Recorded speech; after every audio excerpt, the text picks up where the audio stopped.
because you know we got George Noory, and he said he's captive. He can't get out of here and be taken to the airport in the morning. Okay. But he will do some picture taking later on, he says. And he'll be talking to all of you at the mixer that follows this. He's going to be very interactive with everybody. But it's a great honor to have him here. Like he said, he was on the air till 4 o'clock this morning. He got a few hours sleep, got on the plane. Then it was delayed out of Chicago. But he says he's still running. You're like the everybody energy buddy. You're still going. Okay. But we're real honored to have him here, and I don't think he needs any introduction. You all know the Coast to Coast AM radio show.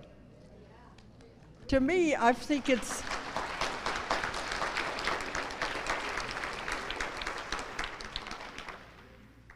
biggest in the world, really, isn't it? The last I heard, 30 to 40 million listeners, or is it grown? Maybe 50. Ah. And it's more syndicated than any other radio show in the world, too. So I don't think there's anywhere you can go, especially you said the United States, Guam, but you're being heard in the other countries, too. Come over here. Is that my introduction, Dolores? Come on over here. Come here? Okay. I'm going to talk to you that far. Hello, I'm George Noory. Okay. You know, she was a guest of mine when I was doing my St. Louis local show, the Nighthawk show, back in 1997. He was a beginner in those days. She used to tell me everything to say. Wonderful guest then, even a greater guest now, Dolores Cannon. Thank you. You are the guest. And thanks for the introduction. She gave my speech, so nice seeing all of you. Well, how many different, not countries, but they're heard in other countries? Oh, we are heard worldwide on the internet. We're picked up on various ways. People are listening now on YouTube and things like that. Now. Okay. And we're the highest affiliated station in North America at night. 573 radio stations. Thanks to you. And I know a lot of people tell me they record the show because they don't want to stay up all night. That is absolutely right. A lot of people can't. A lot of people have to get to bed. Okay. Before you begin, I'm going to turn the tables on you. Okay. Can I ask you a question? Yes, you can. Okay. Tell us how you got started in this whole thing. By luck. Well, there was a guy named Art Bell. Know the name? You know him. I started in Art Bell, too. And one day he decided to retire again. And there I was. It was fate. Something I'll talk about in a moment about that. Okay. I just thought I'd turn the tables on you. Okay. Ask you a question. Okay, Art Bell. No.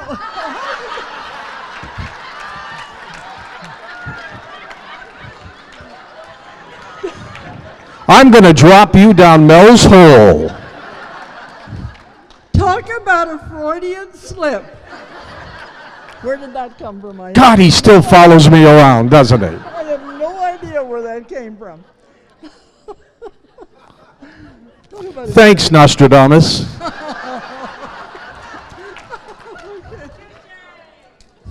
I'm embarrassed. I don't know where That's all right. That happens. Okay, George Noory.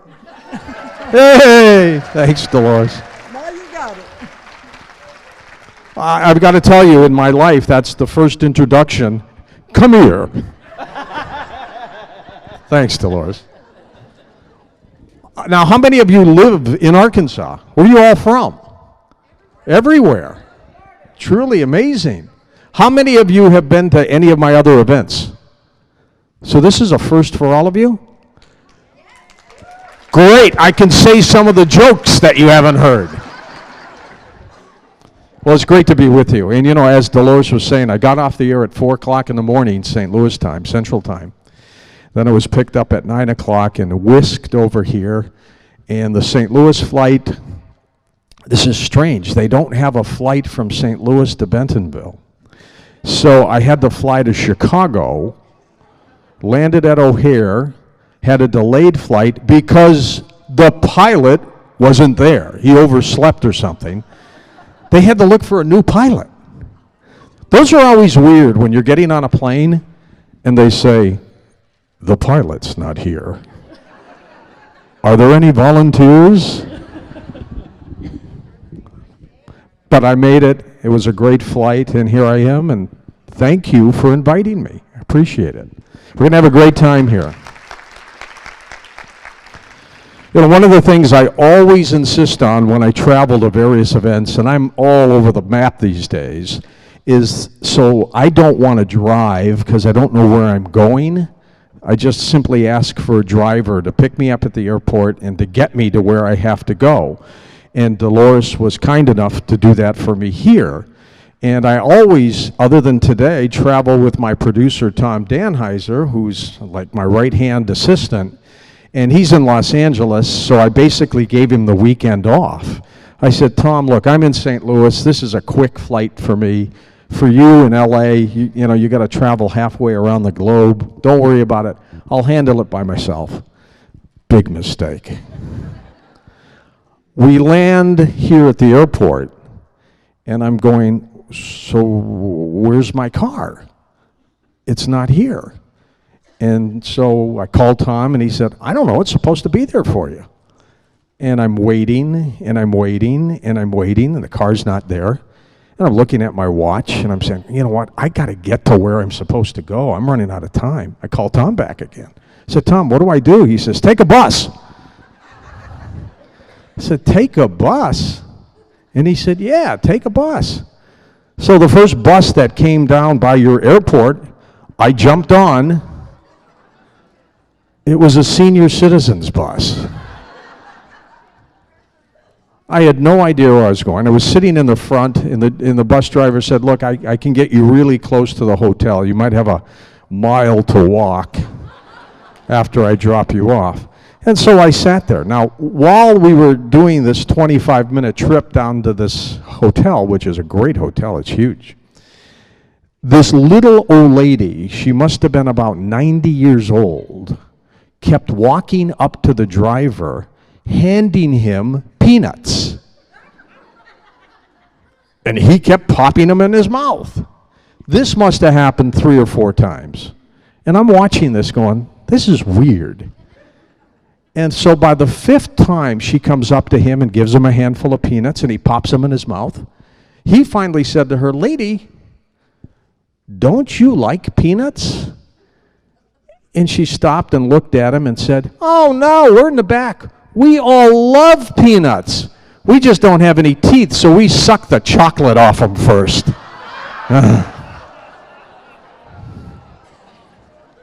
I'm kidding, I got picked up by a driver. A lot of people have asked me about this metamorphosis. How did this all happen? And as I tell you about it, you're going to understand these strange synchronicities of life that occur in probably all our lives on a regular basis. I mean, it's truly unbelievable. But as we were saying, we are now on 573 radio stations across North America. It is absolutely huge. It was 440 when I took over. The audience continues to grow. And just this week, the network has done something that is unprecedented in radio broadcasting.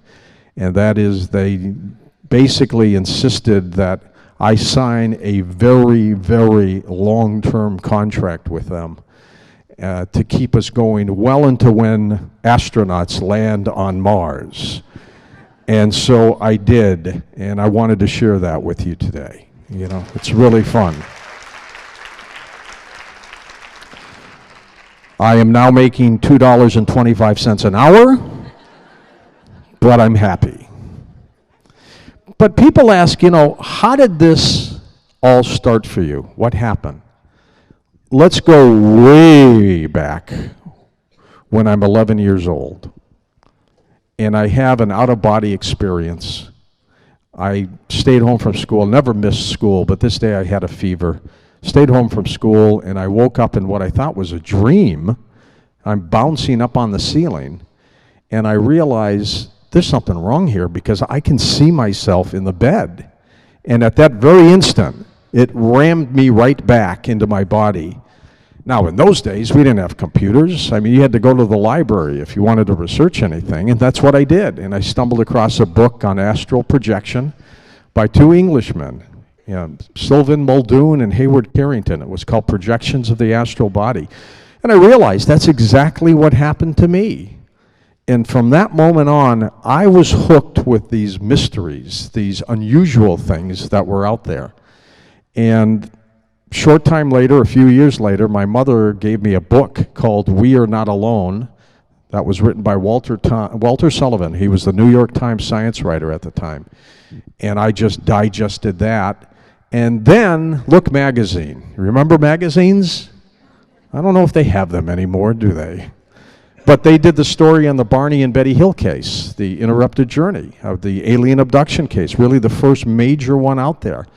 And at this very young age, I said to myself, this is what I want to do for a living. I want to go into broadcasting. I want to unravel these stories because I figured a broadcaster can get to the people who are experiencing these things, and that's what I'm going to do. So I started programming myself to be a radio broadcaster. And then you talk about life's synchronicities. I was into science, I was into metaphysics, I was into intelligent design, I was into all these things at this very young age. I used to make, and did anybody ever do this when they were kids, model rockets and fly them and launch them? The company was called Estes out of Colorado. Loved it. Loved the thing. I would make them like crazy. I even got to the point where I was building little capsules in the rocket, launching frogs. 200, 300, 400 feet, sometimes 1,200 feet into the air. And just when it reached the peak, it would pop and the capsule would come down by a parachute. The little frogs would land, and I'd let them go into the little pond where I found them in the first place. Can you imagine what they told their buddies? What a ride this was. But I would do that. And I had a buddy of mine, and he loved rocketry too. So we had an agreement.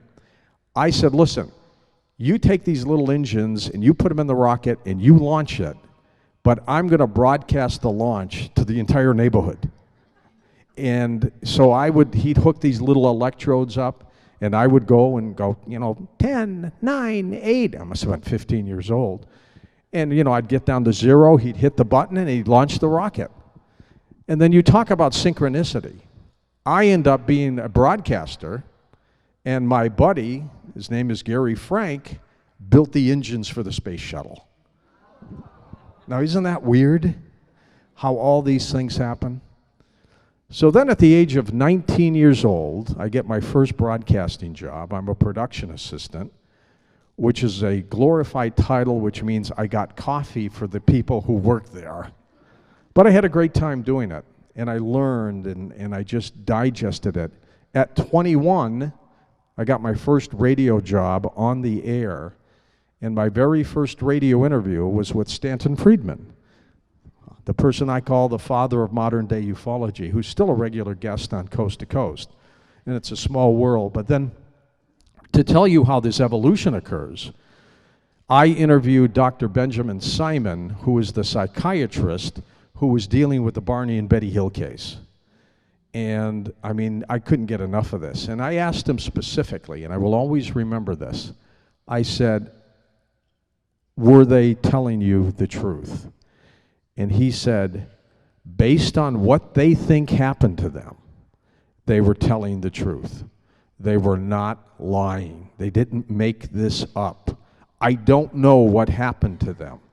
What they told us, that they were abducted by these weird-looking extraterrestrials and all these strange things, they actually, and separately, by the way, under hypnosis, said the same thing. Believed that this is what happened to them. And it was just, for me, riveting, and I could never stop, and I can't stop now. And so as my career started to flow, I was a news director, I won some Emmy Awards, and I did all the things I had to do. The one thing I was missing in my life was doing talk radio. I'd done everything except that. And I was watching a movie called Talk Radio with Eric Bogosian. Some of you will remember that. It was about a real-life Denver talk show host who got killed after one of his broadcasts by a neo-Nazi group.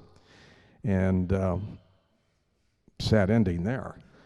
And so I used that as my crutch, and in St. Louis, I kept calling radio stations. Everybody knew me, but they said, George, you've never done talk radio before. And this one guy at a great station in St. Louis, KMOX, which I think beams into here for the Cardinal games, he hired me to do some fill-in talk radio. And I would get my own guests. I would set up Stanton Friedman. Most of the guests that were on Coast to Coast I had on my local show there. He called me into his office about 2 days later after I was doing some of these stories. Dolores was one of our guests.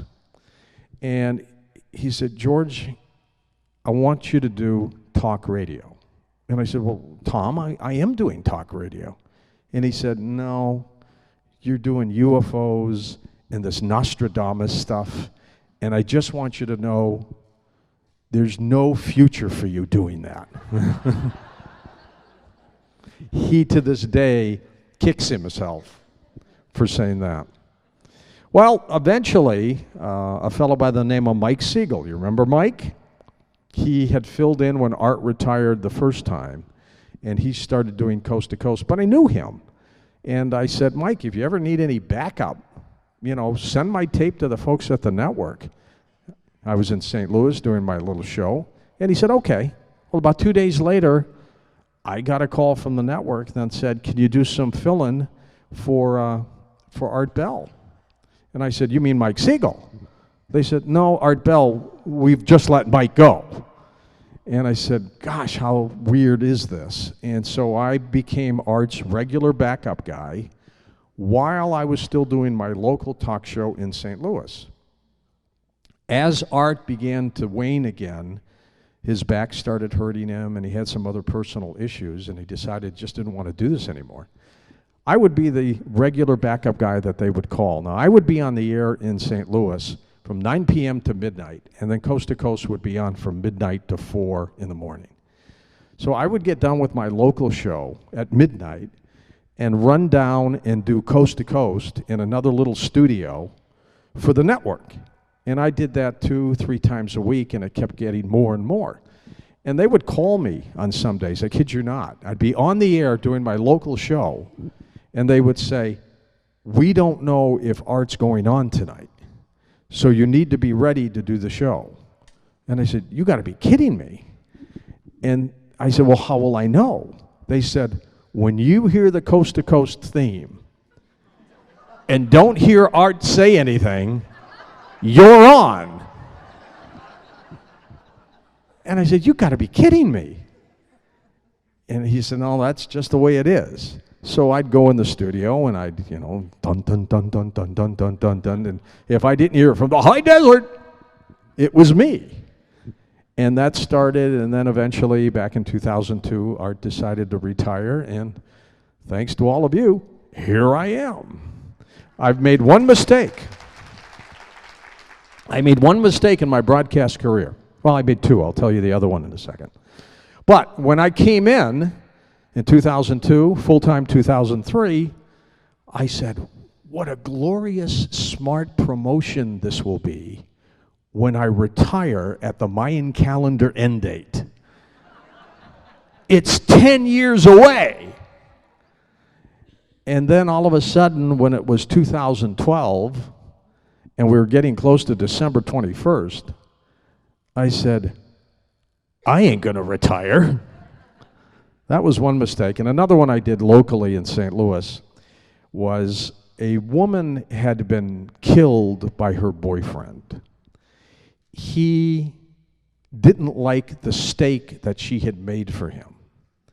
It was too gristly, and when he came home to eat it, he didn't like it. He cut the steak, he took the gristle, and he stuffed it down her throat, and she choked to death and died.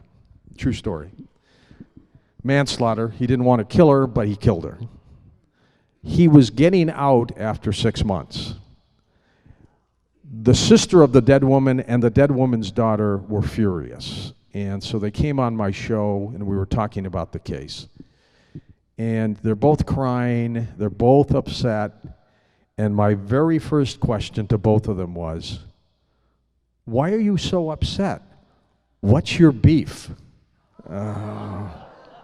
Gosh. And it dawned on me just how careful you have to be with your words all the time. So, when I do this program, constantly, I am looking for ways to be right on, spot on, and not to make these kind of silly mistakes that I made earlier on in my life. But to me, I got better. Oh, they just cried, and the guy got out. He got out with 6 months, and that was it. But, I learned that this world is full of synchronicities. As you know, on the air, I say, there are no coincidences. None. Everything happens, I think, for a reason. Everything is predetermined.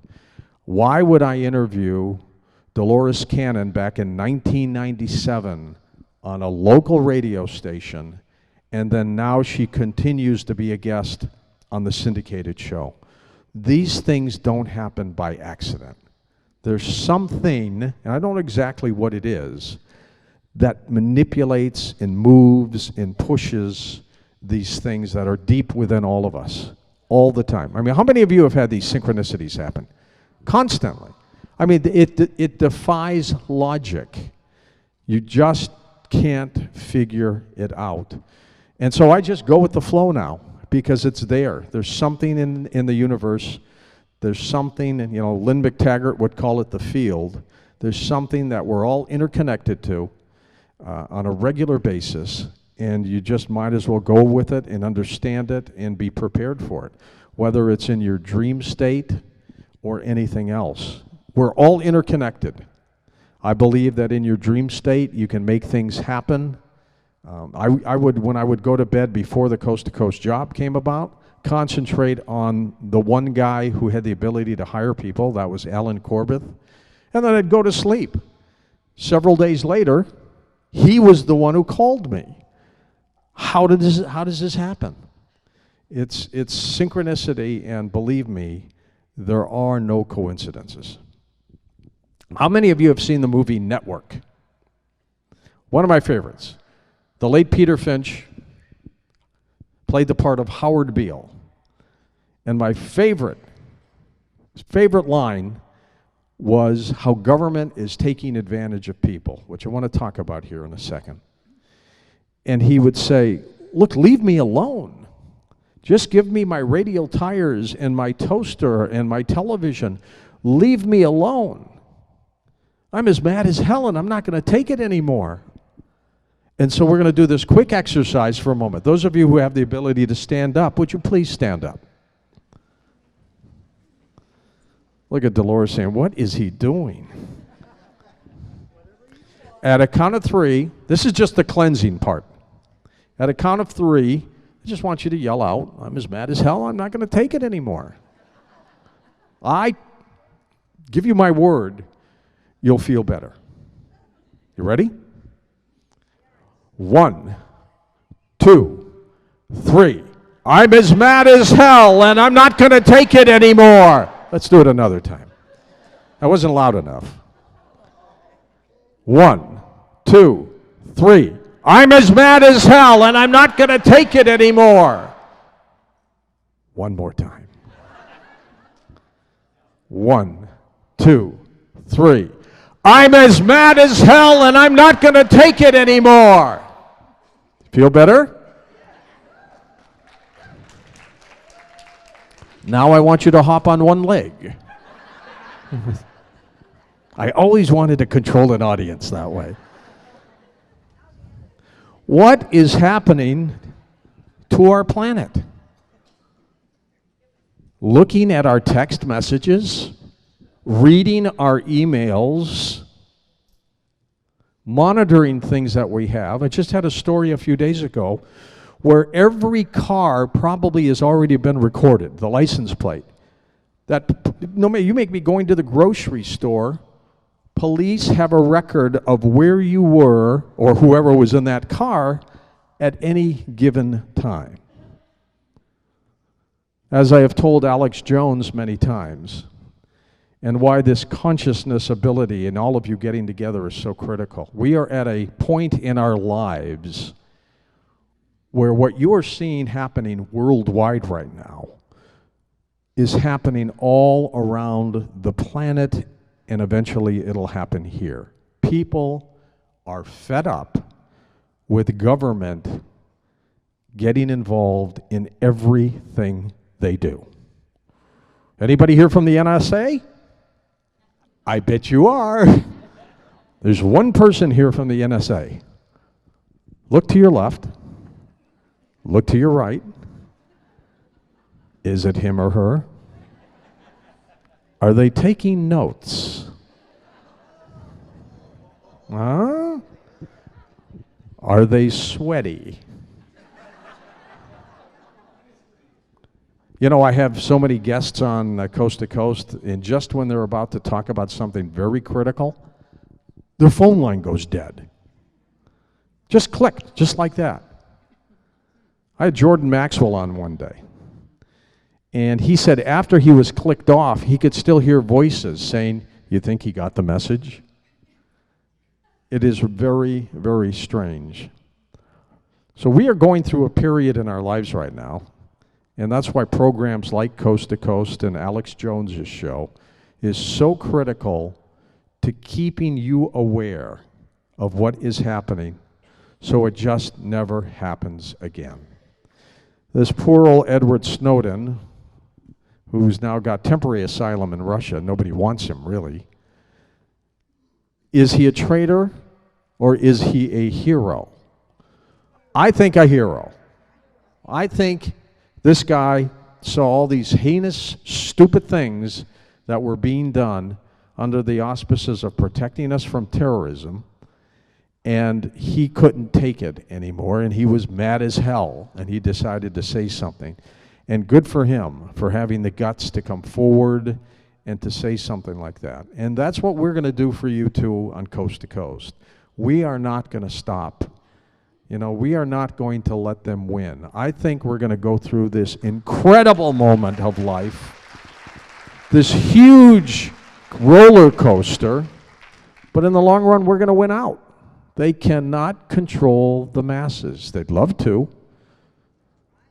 They're trying, but we're going to win. Strange things do happen to people. 3 guys died one day, and they all went up to heaven. And St. Peter was there, meeting them at the gates, and said, "Guys, I'm sorry, I'm booked." And they all looked at each other. "What do you mean you're booked?" They said, I'm not letting anybody in. Well, I'll tell you what, this is what I'll do. I'll let you in if you died under very unusual circumstances. That's all I have room for. What happened to you? And this first guy said, "Well, for years I suspected my wife was having an affair on me." St. Peter says, "Yeah." And he said, "Well, I decided I was going to go home and catch her. So I left work early. We live on the 24th floor of a high-rise apartment in New York. And so I went up to my 24th floor apartment, and I heard noises in that apartment. And St. Peter, I broke down the door. I went running in the bedroom. She was there, alone. I felt like an idiot. So I walked outside to kind of get my composure. And as I'm looking over the balcony, I look down, and there's a guy holding onto my ledge with his fingers looking up at me, screaming, "Help me, help me." I started stepping on his fingers. He wouldn't let go. I went in the house and got a hammer, and I'm smashing his fingers. St. Peter, he let go. He fell 24 floors, landed into a bush. And he's looking up at me. He's alive. So I went into the kitchen, I got the refrigerator, pushed it out over the ledge, heaved it, and it landed right on him. But I died of a heart attack. And St. Peter said, that's unbelievable. Come on in. And he goes up to the second guy and said, what happened to you? He said, I don't know. I live on the 25th floor of an apartment building in New York, and I was doing my exercises up there, and the wind came and blew me off, and by the luck of God, I caught the ledge of the 24th floor. And I'm there screaming for help, and some guy comes out. I'm going, thank God I'm saved. St. Peter, he started stepping on my fingers. He wouldn't let go. He's just stomping on me, and I'm yelling and screaming. Then he goes in and gets a hammer and starts hammering my fingers. I had to let go. And I fall 24 floors. I land in a bush. But then I look up and I get hit by a refrigerator. St. Peter says, oh my God, come on in. And he goes up to the last guy and goes, what happened to you? He said, I don't know. Picture this. I'm hiding in a refrigerator.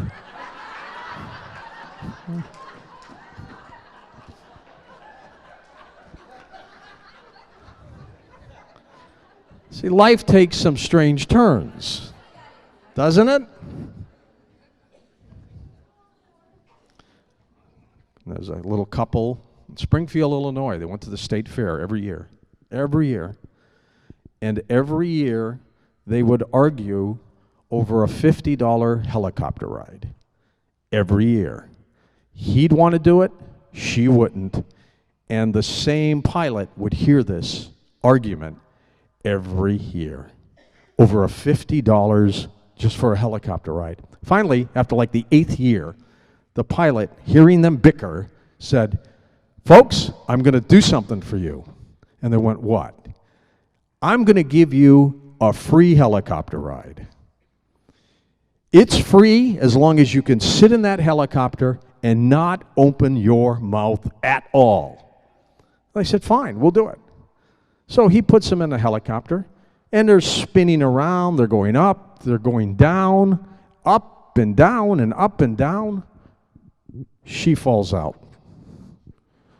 He's still going up and down, and he finally lands the helicopter. He turns around and doesn't see the wife. And the guy's there, mouth quiet. And the pilot says, what happened? He said, well, she fell out. And he said, why didn't you say anything? He said, $50 is $50. You didn't know I was going to turn this into an entertainment show, do you? If you had a band here, I'd sing some songs. I did that in Toronto a couple of weeks ago. I had a great time. Well, I like to do what I call something very interactive, and that is to take your phone calls, to basically do open lines at these events. No holds barred. You just ask me a question, and we get into that. And we'll do that, except I do want to ask you all one question. Do you think, show of hands, that we, in the long run, will win and succeed, or do you think they will? How many think we will? I do too. That's a great outlook. It's very positive, and that's the best way to do. I think, Farrell, do we have a hand mic for people in the audience? Oh, great. Show of hands, if you would, and let's start taking some questions about what we do, the show, what you think is going on in the world. I know. And mention your name and where you're from. I'm Laris. I'm from New Jersey. You have come a long way. Yes. Can I ask my question? Yes, you can. Whoa. Where you get your jokes from?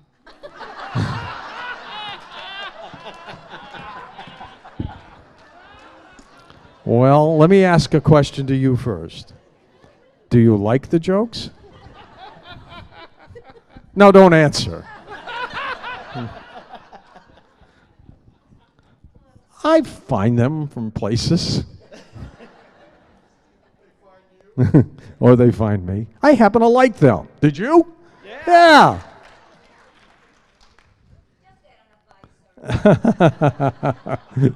Next question, right up front here. And just stand up and give us your name and where you're from. Ilse Bonham from Houston, Texas, and yes, I drove 12 hours. Good for you. Traffic. Thank you. Have you had any attempts on your life? Because I was born in South I just had one right over there. and you're familiar with the dictatorships in several South American countries, and of course Europe and Northern Europe. So have you had any attempts on your life here in this good old USA? And how do they try to keep you from talking about the truth? I've had nothing done successfully on my life yet. I'll tell you that. Actually, no. The show is being monitored. I know that for a fact. I have never had anything confrontationally happen except for one time. I went to Mexico a year and a half ago to a wedding of some friends, and on the way back to the airport, the driver, who was nervous and shaking and just uncontrollable, was talking on a two-way radio, not a telephone, a two-way radio to somebody, and he was taking me through an area of town in Cabo where I didn't come through that way when I came from the airport to the hotel. He was taking me to these back areas, and it was just very strange. And then the van broke down. And then I said to myself, there's something wrong here. And he's still talking, shaking on his two-way radio. I decided, you know what, it's time to get out of this van. I reached for the door latch, and it had been sawed off and broke off in my hand. I couldn't get out the door. And so while he is standing up trying to talk to somebody, I got over two seats. I'm in the back, third row of this van, and got out the driver's side. He's nervous. He doesn't know what's going on. Cars are starting to show up. I waved down a driver. I had $100 in my hand and said, I need to go to the airport now. And he said, okay, man, come on. And off I went. Fortunately, he wasn't with these other people, and like 4 other cars started chasing him. And then I got to the airport. When I came back to the United States, Homeland Security said that it was a classic case of trying to be kidnapped, and then they take you to the ATM and they drain it, and then they do you in. And in my case, they would have done me in right away because it wouldn't have worked. Yeah, they call that the millionaire trip. Yep. They do that everywhere. Absolutely, and there's nothing you can do about it. Yeah. The police are in on it. Somebody's in on it. I'm convinced somebody at the hotel said something. But that's probably the closest I've come to anything strange. But no NSA. Okay. No NSA that I know of, other than her right there. One in the back. Next. Way in the back. Hi, George. Howdy. I'm Patty Greer. I did the crop circle talk yesterday. How did that go? Obviously well. It was a gas. What's your theory, by the way, on that? What do you think's happening? I wish you had heard my talk. I was in St. Louis. I work directly with them, and that sounds so silly to say, but my question to you is, I've done almost every radio show. Why haven't I done your show yet?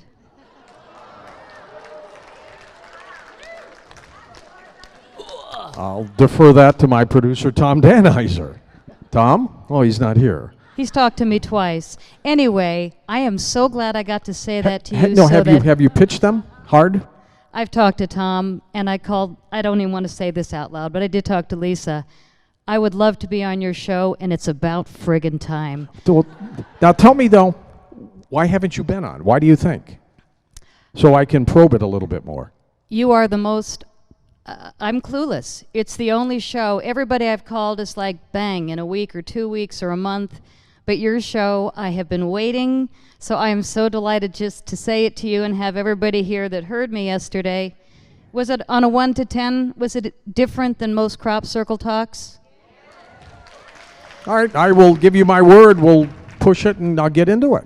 Thank you. Okay. So what I believe in the crop circles is that they're definitely messages from another world. We've got humans, of course, doing the Doug and Dave distraction, but without a doubt, there's so many deciphered and decoded messages that it should be common knowledge. The only reason that we don't know that there were 69 in England alone last summer and 56 more in all these other countries is the press. It stops there. But there's crop circles everywhere, and nobody's talking about it because the press has done something amazing to slip it under the rug, and that's why I'm not on your show. I don't talk about the pretty pictures. I talk about the balls of light making them, and I have footage of the balls of light making them, and I've been quieted. But your show, I'm ready for you. I'll get you on, girl.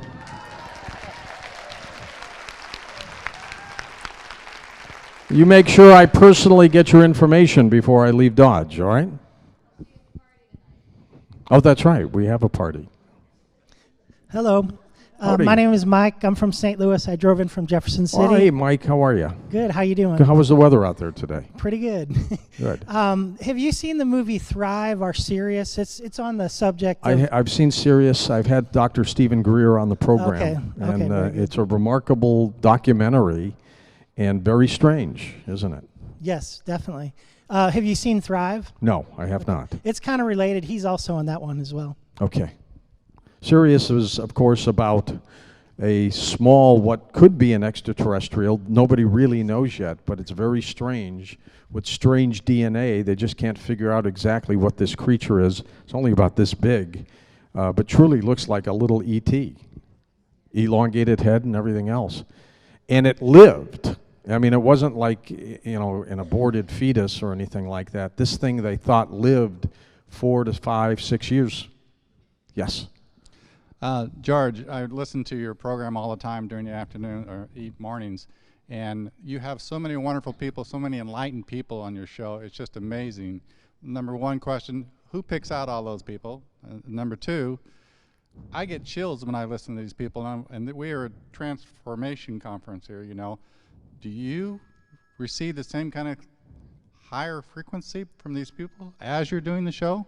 I have learned so much doing Coast to Coast. This evolution for me over the past 10 years has been unbelievable. So yes, I pick up things, I'm learning things from all of them. In terms of who brings in the guests, we've got a series of different things. Either I do, like in Pam's case, I'll go to my producer and say, I want this person.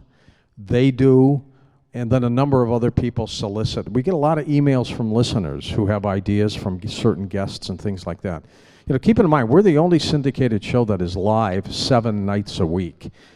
That's a lot of programming. And as you well know, on holidays, we don't shut down. Most talk show hosts around this country want to spend time with their family, and that's good, but they're not on the air, they run tapes. We don't. I made this pledge when I came in 10 plus years ago that we will be live on every holiday, and if that holiday falls on a day I'm working, I'll be there. And if for some reason one of my weekend folks doesn't want to do it or has some commitment, I'll go in and do it for them. My pledge then, and is still now, is we will always have live programming for you. Because you never know when something's going to happen. So we've done it, we will do it, and it pays off. And plus there are a lot of people on holidays who don't have the benefit of having family. And this radio show has become their family for them. And so on holidays, I want them to open up their house, turn on their radio, and there we are. Thank you. Hey, George, I'm from Springdale, Arkansas, Luke Burton. Hello, Luke. Hey, of all your guests and different topics on your show, like Bigfoot, hunting, Ouija board stuff, dowsing, UFOs, have you ever had an experience or seen anything? I have seen these very strange little shadow creatures. They were scurrying across the road once, with funny-looking antennae. They looked like armadillos, but they weren't. And then I've had some strange little ghostly encounters, and strange things happen to me, like most of us have. You put your keys on a table, and you go and get them, and they're gone. And then you go looking around for them, and they're back there again. I mean, almost like there's some ghost playing little tricks on us or things like that. I've had a lot of things happen like that, but I think the biggest thing that has happened to me is a strangeness of being precognitive about certain things. There was a time, and I've talked about this on the show before, that I'm driving up through a green light at a four-way intersection. Well, it's green. You keep going. You don't stop. Something told me, don't go through. And I had cars behind me, and we're doing about 45 miles an hour, and something said, stop your car. Don't go through. And I've never had that feeling that hard before. And so as I come up to the intersection, green light, I stop. And at that moment, somebody had gone through his red light and would have broadsided me.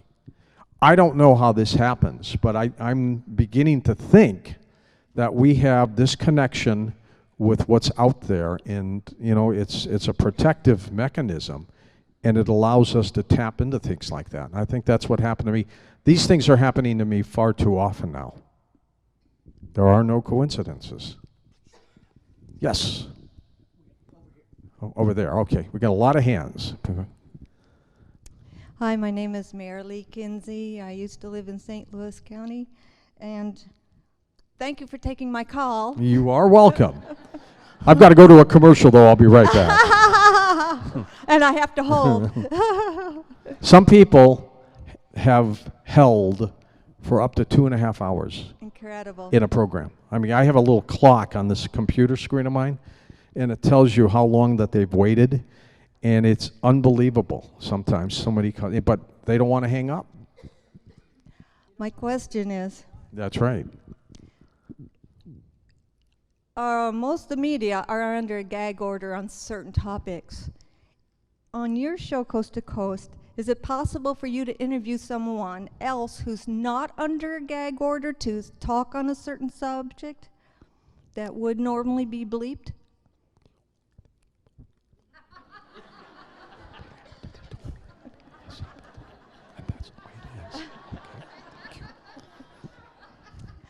Well, if you weren't under the gag order. No, we have never been under a gag order, and you know, I would think almost all the guests we've interviewed have not. They say it the way they feel it.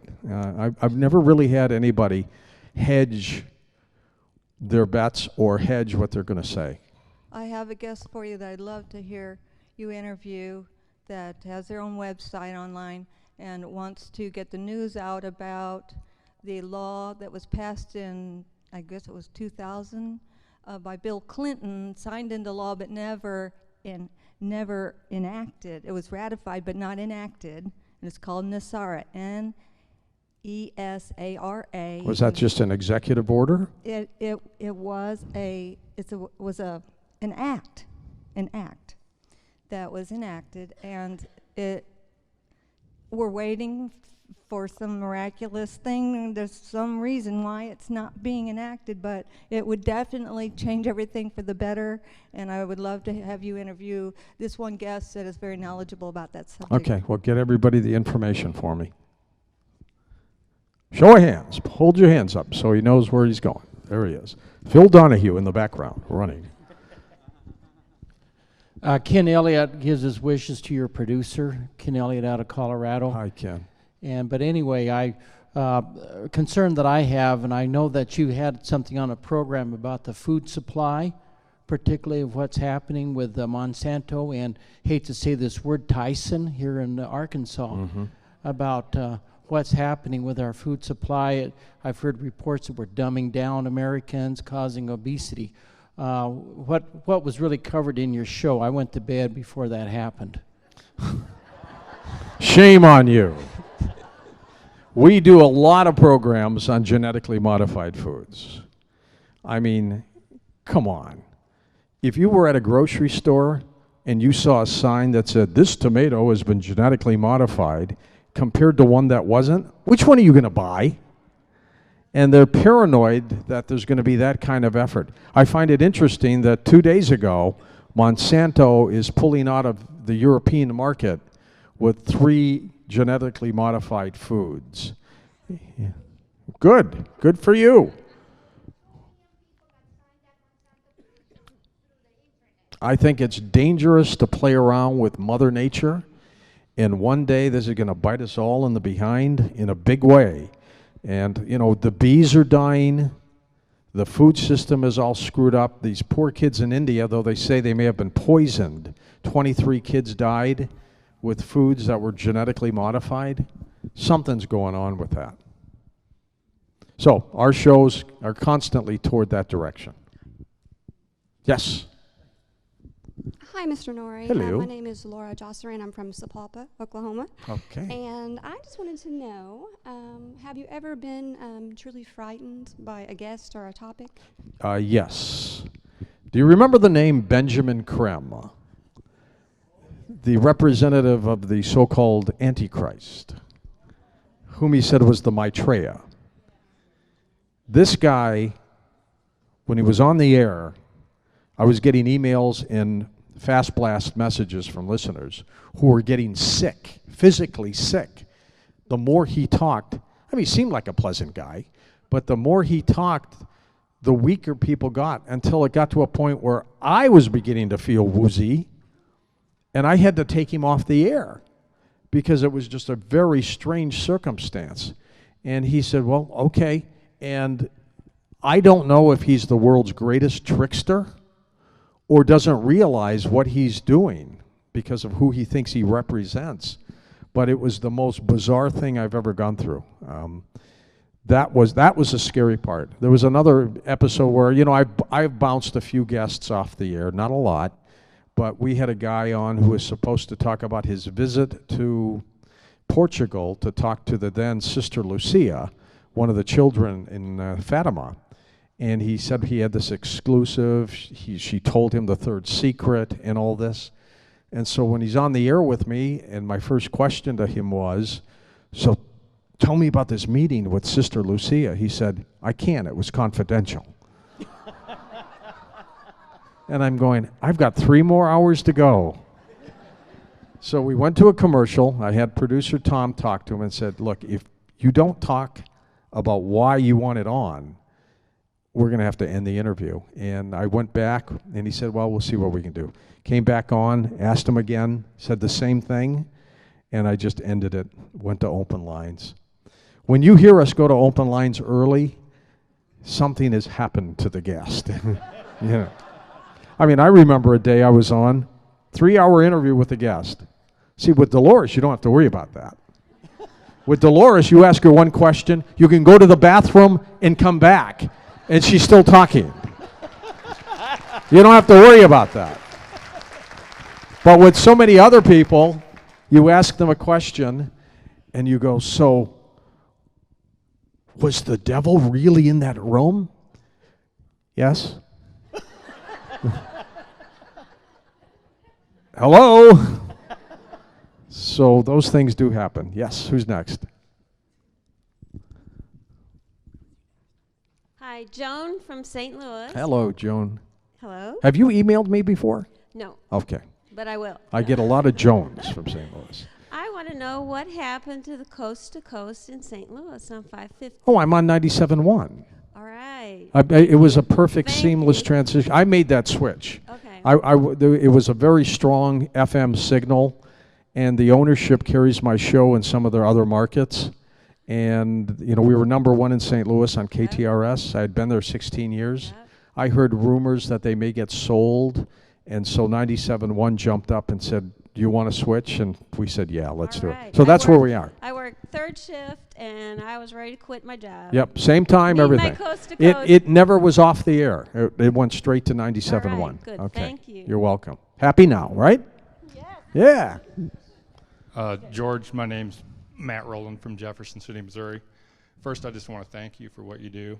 Thank you, Matt. And also, I just am concerned with what's going on right now with our rights. And do you have any concerns on shows like yours and Alex Jones's and Michael Savage's being banned? Is there anything that indicates that they could try to do that next? And if so, what could we do to prevent something like that from happening? I think if it ever comes to a point where programs like Coast to Coast are banned because of our views, we're all in trouble, and we all have lost. I don't think that's going to happen. We happen to work for a network that is very aggressive with its programming. Not once have they ever dictated to me what guests to put on or what not or what to say. They just let me go. And, you know, it helps to have high ratings, of course, and, you know, the revenue stream comes in from our advertisers. You know, we don't charge. Some of the other programs charge the stations to run the shows. We don't. We give it to them, and then we sell advertising within. So all the advertisers you hear are supporting the program. And the stations get the show for free. They don't have to pay anything for it. And that has worked a lot too. But, you know, to answer your question specifically, Matt, I don't think we will ever get bumped off the air over some governmental attack. Yeah, that's good. That's Thank God. Yeah. Thank you. Okay. Who's next? Who do we have here? Boy, you're going to get your exercise today, huh? He was 500 pounds when we started this speech. Hi, my name is June Milligan, and I'm... Oh, you're the one with the NSA. Yeah, all the notes. That's right. And I'm from Reno, Nevada. I'm wondering, what are the trends now? What are people wanting to hear about? On radio? Yes. I think people want to know primarily about themselves. What's affecting them, alternative medicine, government intervention, control. I have seen a dramatic change in 10 years, where, as you well know, Coast to Coast was 95% paranormal. Yeah. Now it's conscious awareness, it's alternative medicine, it's government intervention. Yes, it's Bigfoot and UFOs and things like that as well. But people are becoming more and more aware that there's something very strange going on here. I have talked for the last 2 years that I still feel something impending happening. And a lot of people feel that. Don't you feel that still? I mean, it's like the hammer's about ready to come down. We just don't know what it is yet. You're welcome. Now go back and report that to the Pentagon on Monday. Hi, George. Hi. My name is Candace. I live in rural Kansas. I work with Dolores and her practitioners who do her method all over the planet. One thing we notice when we are doing our healing sessions, we work just as Dolores teaches us, that we have very often electrical interference in our work. We digitally record our sessions. Very often nothing's there. Lights go on and off. Things like that happen. I wondered, since you work in a radio station with electrical equipment, do you find that similar things happen during your shows? One time, when I had a Ouija board in the studio, this thing was in the studio. I was going to talk about it. Everything went wrong. The board went out. The computers went down. I had it taken out. Everything went back up again and stuff like that. But in terms of other kinds of communication disruption, we've been pretty fortunate there. Nobody's tried to push the button on us yet. Yes. Hi, George. I'm Patrick from Switzerland, and I'm also a quantum healing hypnosis practitioner. And I have a question. We had a reunion just prior to this transformation conference. It was a reunion of practitioners, and we did an experiment. We called it the SC Summit. There were 3 people on stage put into trance, and they answered to questions from the audience. Now, this can lead to very interesting information, and I was wondering, have you ever considered or had such a live presentation in your radio show? As long as you promise not to put those in cars under a trance. That's always been a concern of mine, to have a hypnotist on and somebody's driving a car and they're zoned out. That's always a possibility. But yeah, we've talked about that, about doing something like that, about doing live exorcisms on the show and things like that. It is unpredictable. I thought for a moment you were going to try to hypnotize me. I'm Karen from Southwest Missouri. Hi, Karen. And I have a comment and I have a question. Okay.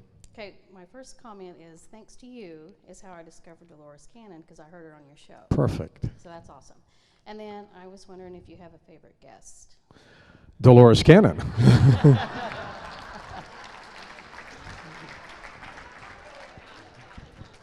Other than Dolores, I like a lot of them. I mean, they all bring something unique to the program, whether it's people like Richard Hoagland or Lloyd Pye or anybody else like that. I mean, I really do. I like them all, but none like I like Dolores.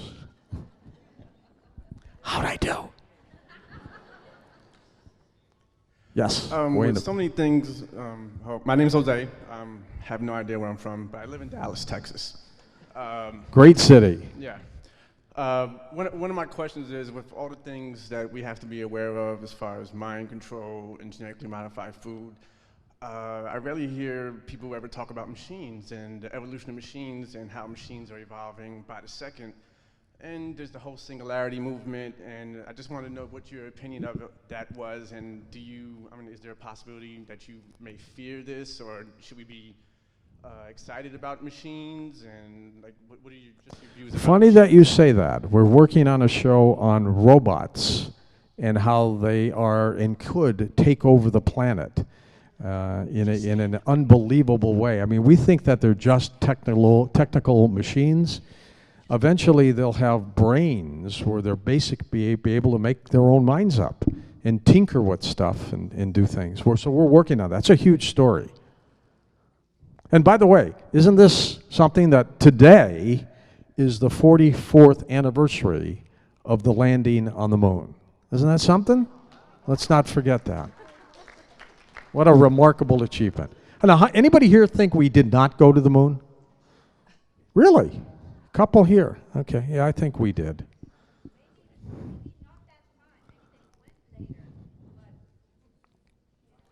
That's all right. George. Hi. Adele McCarran, and I too am from Dallas, Texas.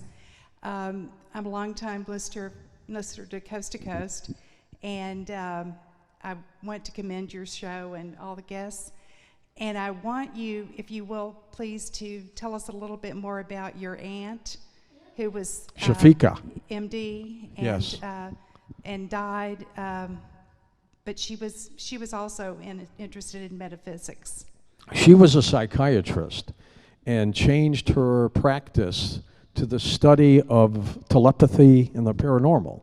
She wrote a book called Breakthrough to Creativity, and this was happening in an era where nobody was doing this. One of her best friends, the late Ingo Swann, the father of remote viewing, and she was into this in a big way, and she was doing experiments with people. Keep in mind, she was a medically trained doctor, a psychiatrist, and she believed that there was something else out there allowing people to do strange things like telepathy. Died in Beverly Hills, California, when a radio, of all things, fell in her tub, and she got electrocuted. Very bizarre story. But she was one of the pioneers in this area. Shafika Corregula, her name. Hi, George. My name is Christina, and I'm from Little Rock, Arkansas. And tonight on the show, I was reading about the truth in the media, and I know someone else asked a question about the media, but I was wondering what your opinions were on the party system, the current party system. Oh, well, we probably need more than just the two major ones. That's for sure. Because they're the same. You get a cookie cutter person in, and they're the same. I would have supported Ron Paul because I think he's more for the people. I'm a little disappointed in President Obama. I thought he had a great mandate and had some great promise. I think he could have rallied a lot of Americans behind him. I think he may be guilty of listening to the wrong person and, rushed his health care program a little too soon and things like that. But by and large, we probably need more than two parties in this country. We really do. Yeah. Way in the back. Hi there. Dave Bodell from Tucson, Arizona. Oh, west of the Rockies. Hello, David. How you doing? My question is, I've only listened to you since day one. That's all? That's all. Sorry. Well, plus Art for the 15 years before that. Who? Whatever that guy's name is. Oh, the person Yeah. you introduced me as. That's Yeah, right. that guy, yeah. There's one thing I'd really love a favor of you somehow to be able to do this. I look on your website. I travel across the country. It drives me crazy to try to find a radio station that you're on in the locale that I'm at. Can you list all of the radio They stations? are. I They're haven't there. find it. Where's it no, at? no, it's right there. You go to the website. Okay. Right at the top it says stations. Okay. Click that, and then you have to click the map of wherever you're going. All right, and then they're all listed. Fantastic. Perfect. What's that? www.coast2coastam.com. Don't put the 2 in the middle. It's got to be TO. The 2 is a porn site. You don't want that. It is. I'm not on it, but it is. Yes. Speaking of the moon, would you briefly explain the jump room program, and do you think it's real?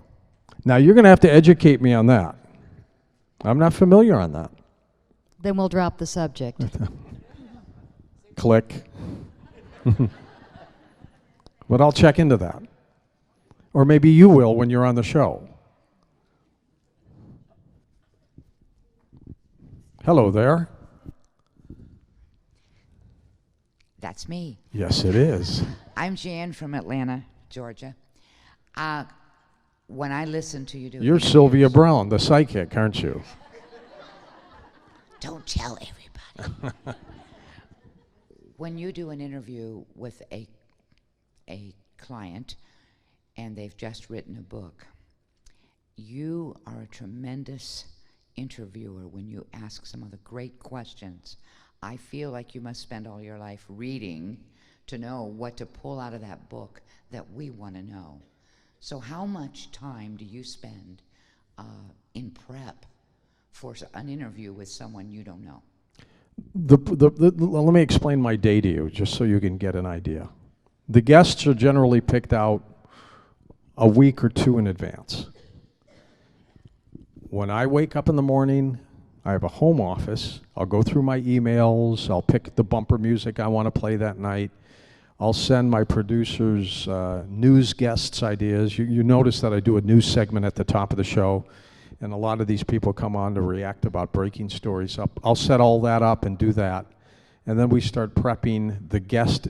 Sometimes their books never show up, which means I really have to buckle down and start doing more work on who they are and what they're doing. Other times the book will be there 2 weeks in advance. It's easier because then, you know, I can read it, thumb it, take notes from it, and do that. But it's an ongoing process. So for a 4-hour live show, there's probably 6 to 8 hours of prep time that goes on before that. And so it's pretty intensive. Okay? You're welcome. Kelly from Kansas. Hello, Kelly from Kansas. You always ask, do you sleep with your hand over the edge of the bed? Until about a month and a half ago, yes, always. Left hand over the edge of the bed. That changed, though. And you just answered my other question. But I do sleep with it over the bed until recently. Why'd you change? I dislocated my shoulder about a month and a half Oh, ago. well, that'll do it. I can't sleep on that arm anymore. So you weren't afraid that something was going to grab your arm under the bed? Afraid. This is the thing. I was always afraid of the Clutter family. When I was growing up, the fear was somebody coming into our houses and trying to steal from the safe because we didn't live very far from the Clutter family. So that was my fear. Well, how many of you sleep with your arm over the edge of the bed? Not a lot of people. Yes, what do we got? Next question. Raise your hands. We're going to do a little meet and greet when this is done as well. Don't forget there's a reception after this also. My little mixer. Hi. Hi. Will there be drinks at this mixer? I need a little Merlot. Hi. Hi, I'm Nidra from Mississippi. I want to ask, sometimes I hear a replay of one of your shows, but they don't say when the show actually aired. Can you tell me why they don't tell us? They're supposed to have an announcer on it saying, this show aired originally, da da da da da. I'll check into that. Sometimes the local stations might take that off. Yes. I want to know what the deal is about hanging your, or having your hand over the side of the bed. Oh, because there's something under the bed. It'll grab you and pull you under. That's what my mom told me. Isn't that true?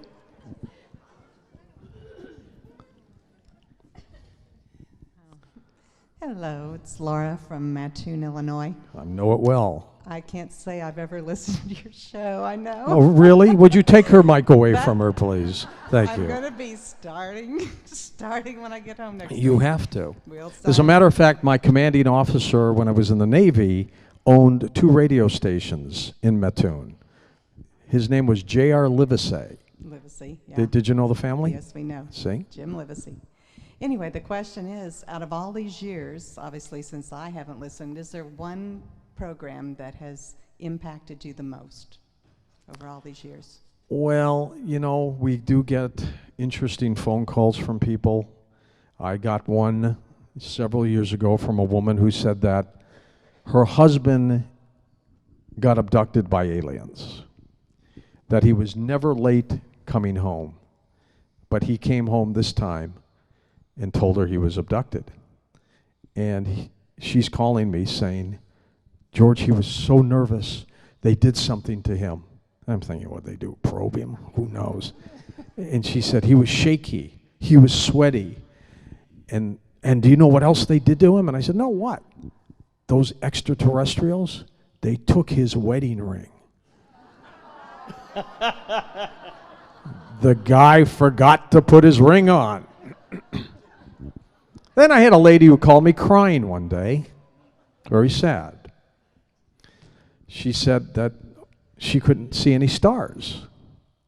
And I, of course, sometimes being the demon that I am, said, oh, they all burned out.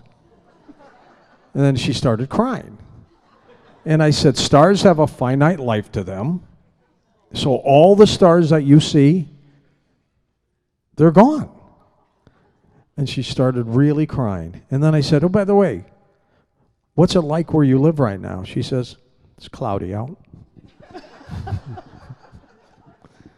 Then I got a call from a guy who was, said he almost killed himself. He was close to committing suicide. And he was trying to contemplate where he wanted to go to do himself in. And he was telling me this story. And he says, so George, I got in my car, I drove to an hour away, found a little lake on the side of a road, and that's where I was going to go and kill myself. I was depressed. I hated everything, my job, my relationship, everything.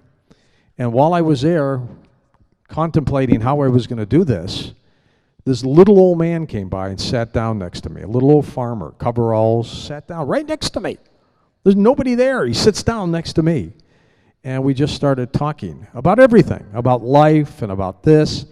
And after that hour, he made me feel so good. I thanked him and I went back. I wasn't going to kill myself. I stopped. I went back to where I was living, got a new job, changed my relationship, got married. Life is good. A year later, I decided to go back to thank that guy. He saved my life. I didn't get his name, his full name. So it was a little tiny town. There was like 1,000 people who lived there. There's only one barber shop there. He's got to go to that. So I went to the barber, and the barber said, I know who you're talking about. He lives in the White House. So he went to the White House. He knocks on the door. A woman comes there. It's obviously his daughter. She's in her late 20s, 30s. And he said, ma'am, I don't want to disturb you, but about a year ago, your father saved my life. I just want to thank him. I want to tell him what I'm doing now. And she said, well, wait.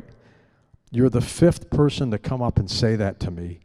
My father died 15 years ago. I mean, and I heard that, and it was just chilling.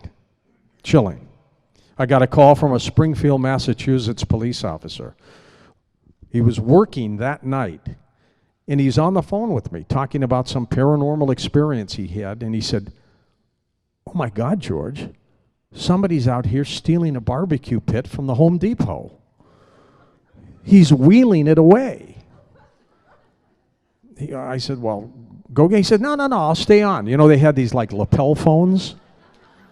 So he goes running up to this guy, arrests him, and on the air, he says, "You've just been arrested and you're on Coast to Coast." And you could hear the guy going, "What's that?" Well, I think he knows now. Hi, George. Hi. I'm Luann. Hello. I just have a real quick question about, with all the causes and information and all the things going on the planet, what are the most important issues that you think that we should pay attention to, or if there's just one? I think first and foremost, you need to take care of your own health, because without that, you can't help the people you care about. If you aren't healthy, your attitude's going to change, everything's going to change, and that to me should be rule number one. Take care of your health the best way you can. Modern medicine is good. I have no complaints about that.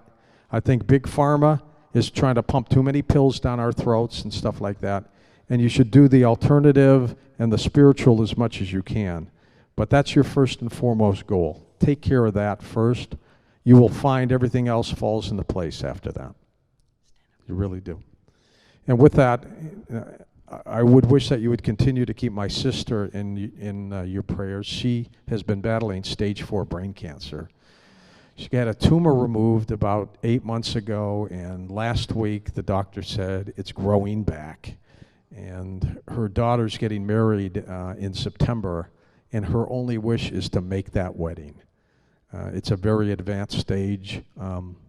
Nobody knows why she's sick and we're not, except she did one thing that my other sister, and I have never done, and that's spending an inordinate amount of time on a cell phone. And her tumor was right here, and guess where she held her phone?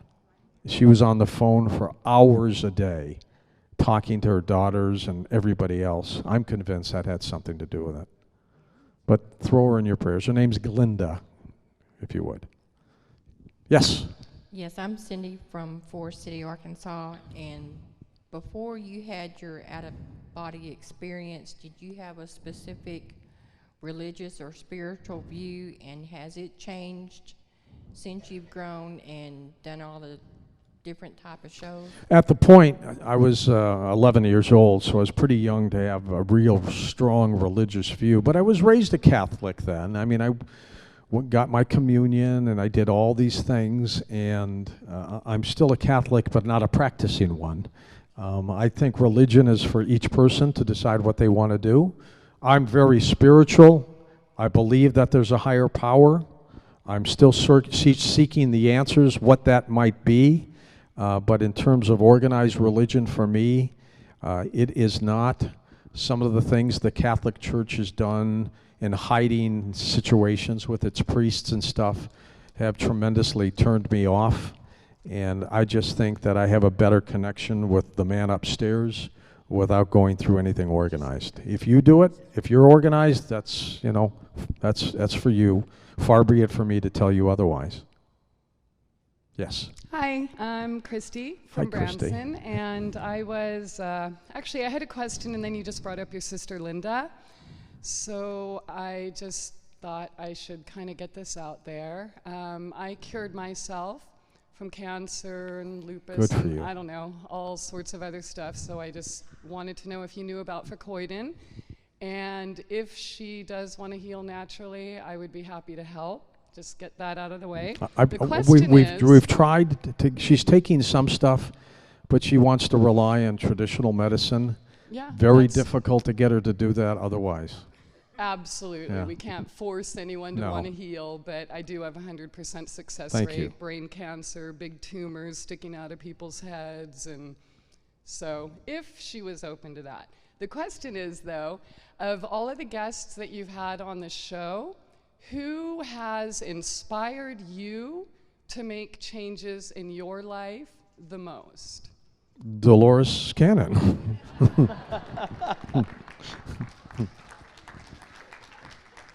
That's an interesting question. I think all of them in some form or fashion, all of them have contributed to things that I'm becoming in my own metamorphosis, my own, whether it's Rosemary Ellen Guiley, who's an expert in dreams, to, Lionel Fanthorpe, who's a great storyteller in British Columbia, to, physicists, James McCanney, who talk about what the sun is up to. I think all of them have given me a little piece of something. I think Coast to Coast listeners have earned PhDs just listening to the show. I really do. You are by far, and you might as well give yourself a round of applause here, the most educated radio listeners in the history of broadcasting. Nobody knows what you know. Nobody. So give yourself a hand.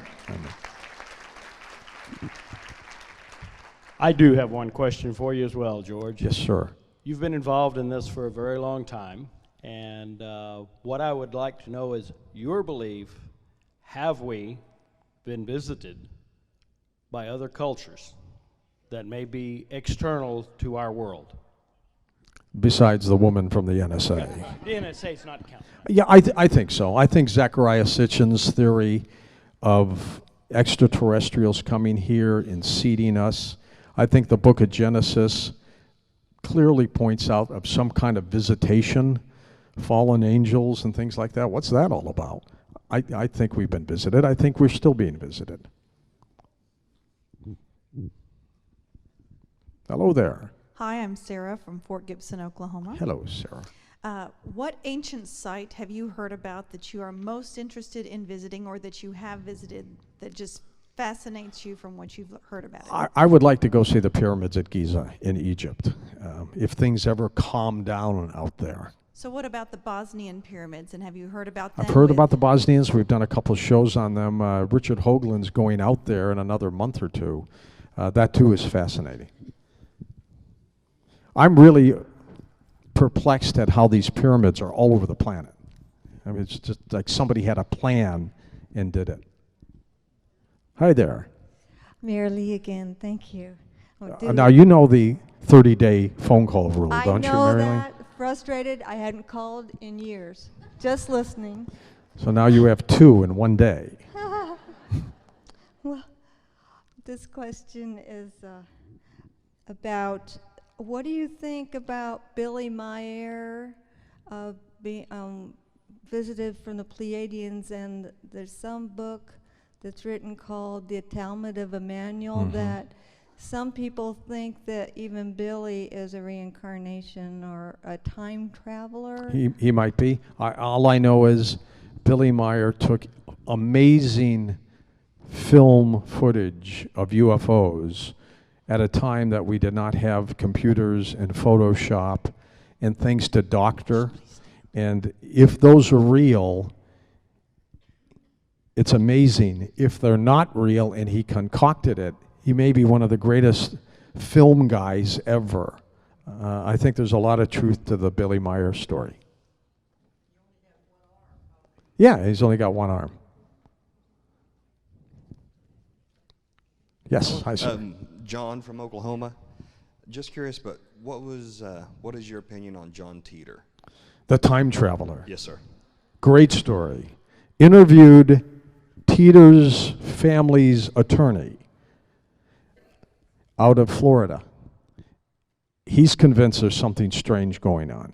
He's been retained by the family. It's been a couple of years now. John Teeter was a time traveler who started contacting our website and art show years ago, talking about all these bizarre things, some of which are coming true right now, by the way. And he apparently was from the year 2036. If you believe that one day science will be able to do that, then there's no reason not to speculate that maybe they're here. You know, as strange as it might sound, 500 years from now or 200 years from now, if there's time travel, that's all very possible. I don't rule it out. There was a picture that I saw, we had it posted on our website, in the 1800s of a guy walking down the street holding a cell phone. It was weird. How does that happen? Who else do we have? Of the person with the phone? Yeah. They couldn't hear you. Okay, I said, at the UFO conference we did in April, the man showed a film. The film they're talking about, it's real old, and the person was walking down the street talking on a cell phone. And it was way back, I think, when they hardly even had cameras or anything. Absolutely. Yeah. Let's take a few more, and I want to give the remaining 30 minutes or so to a meet and greet, because how many of you want to do a little meet and greet after this event with some pictures and stuff? Okay, we'll do that too. Hi, George. I'm Diane from Huntsville, Arkansas. Hello, Diane. Hello. I wonder, do you have any thoughts on why we ended up not going back to the moon? Could be budget, could be, well, they've done what they had to do, or they were told not to go back. Could be all of the above.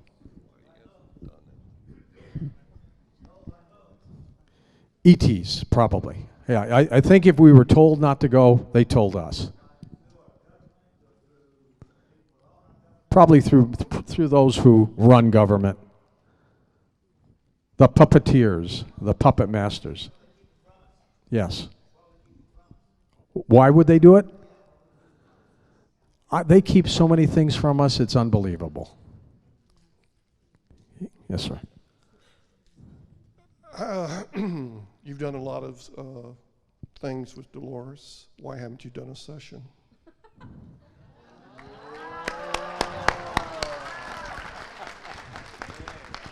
You know, this is the first time we've ever met. It's true. It's all on the phone. It's since 1997. This is the first time we've ever met. No, it's always been on the phone. Yeah. Yes, Dolores, I'll do whatever you want. I will give you a show every week. That's the plan, isn't it? That's why you invited me here. Coral Castle in Hollywood, Florida. Yes. Okay, all of these rocks were cut, teleported, and everything, and the government interviewed this person. Do you believe that the government knows how he did this? Somebody knows how he did that. We're talking about Edward Leeds Skolnin, who was 120 pounds from Latvia, who built an incredible coral castle with huge blocks of stone, and he moved it all by himself. I think he had the secret of magnetics, and he was able to push things around and float them and levitate them, but I think government knows. I was talking to a friend of mine who works in a special department of Boeing, the defense contractor, yesterday in St. Louis, and I said, come on, what are you guys working on? And he said, George, I can't tell you. And I said, are you guys aware of anti-gravity planes or anything like that? And he said, I can't tell you. Don't ask me this. He never said no. He just said, I can't tell you. And he was darn serious. So I think government knows a lot. Yes. Hello, I'm Sharon from Northeast Alabama. Hello, Sharon. And I just finally thought of a question to ask you. I've been so excited to see you and couldn't think of anything. Have you kept up with the Bible codes lately? You were talking about other things have come to pass lately. The Bible codes were a big thing for a while, and I haven't heard anything. No, not lately. I have not. Michael Drosnin's Bible codes. I'll check into that. Maybe there's new stuff for us, because it's probably constantly changing. How about one more, and then we'll do the little meet and greet. Way in the back. Go, go, go. Go. Where is it? Right here? No, she's right in front of you. Oh, right here. I'm sorry. All right. Thank you. Oh, thank you for taking my call. You're very welcome. I live in Fayetteville, and I'm a 14-year Coast listener. By the way, Fayetteville Station quit carrying you, and that's hard. Shame on them. We'll Anyway, replace them. I wanted to bring up a really disturbing subject that I would love to hear you cover. I found out about it through Natural News newsletter, Mike Adams. It was actually something that happened in 2009 that just broke about a woman in New York who woke up in the middle of surgery and they were about ready to harvest her organs. Yes, she had been in a coma for a couple of years. Yeah, well, no, about a week. And apparently the nurses had said she was responding. They did not, she had a drug overdose. They did not give her activated charcoal to get the drugs out of her system. It came up because the health department was fining the hospital. They FOIA'd it. But it freaked me out so bad I stayed up all night one night studying the subject, and it's apparently not all that unusual, and the declaration of dead is becoming a real gray area, and hospitals are sometimes putting more energy into hovering over people to get their organs instead of doing the life-saving procedures.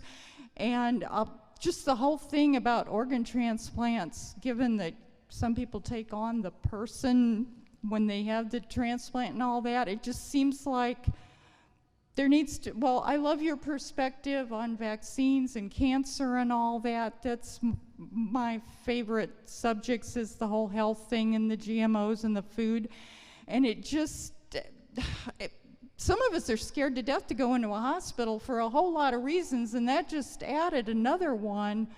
But I just really like to see that whole subject covered, because it seems like we need to focus more on being healthy and clean air and clean water and eating right, instead of always just doing organs like they were car parts. And this whole thing, as I stayed up all night so I wouldn't have to go to sleep and have a nightmare, I would really love to see some of that covered. It's organ transplants and selling, huge business for hospitals. Huge business indeed. We did a show once on people who had operations, and under anesthesiology, they were still awake.